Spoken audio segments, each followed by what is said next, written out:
Otep à tous, bien-aimés frères et sœurs. Le déclin de la France, là, il est irréversible. Eh oui. C'est pour ça que Macron s'affole.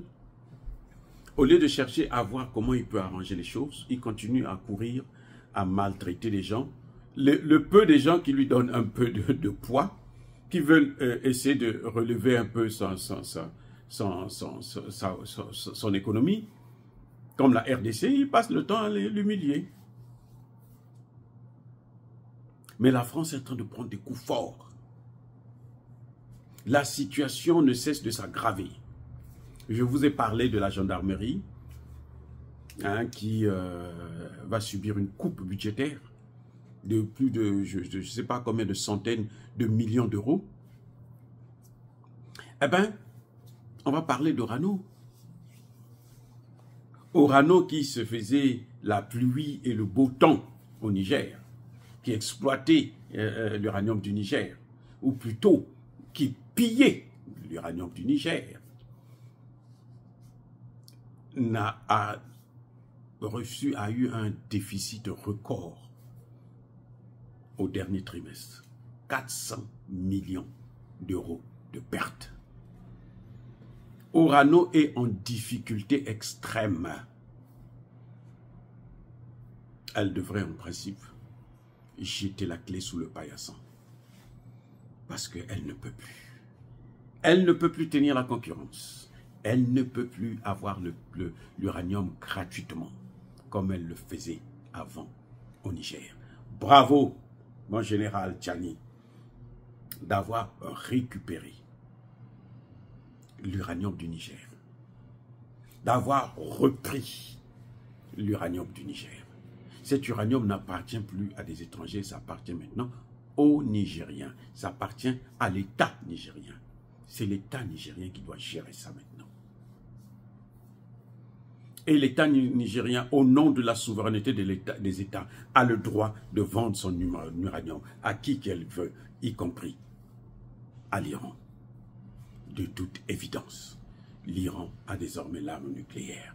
Et si l'Iran a besoin d'uranium, si l'Iran n'achète pas ça au Niger parce que les Américains vont faire pression au gouvernement du Niger pour qu'il ne puisse pas commercer avec l'Iran, mais l'Iran ira acheter ça ou d'autres. Mais en Russie, la Russie est un grand pays producteur d'uranium. C'est en Russie que les États-Unis travaillent leur uranium. C'est la Russie qui enrichit l'uranium américain. Les amis,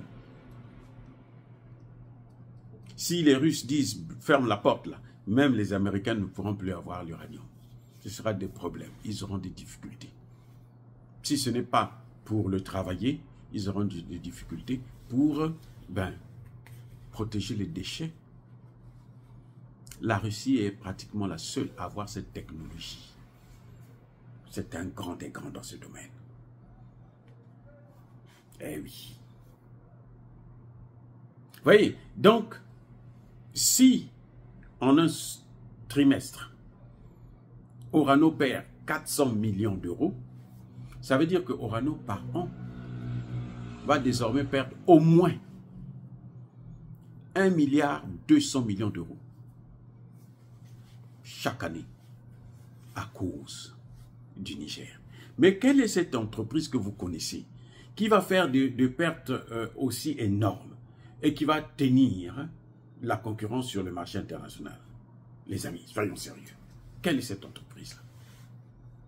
Parce que quand ils vont dans les pays de l'Est, eh ben, ils achètent au prix normal, puisque là-bas, la Russie contrôle la situation.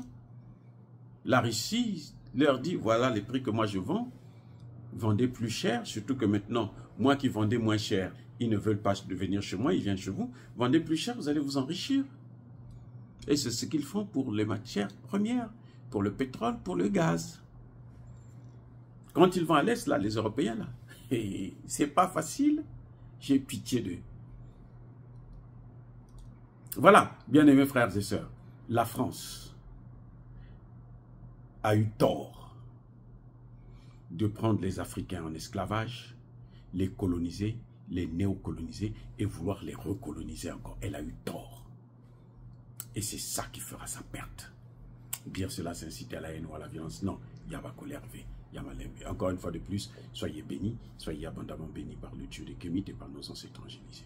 Mais que tous ceux qui persécutent le continent africain, le pillent et le déstabilisent, qu'ils soient noirs, blancs, chinois, arabes, juifs, indiens, qui qu'ils soient punis, maudits, foudroyés, neutralisés, écrasés, effacés par le Dieu des Kémites et par nos ancêtres angélisés.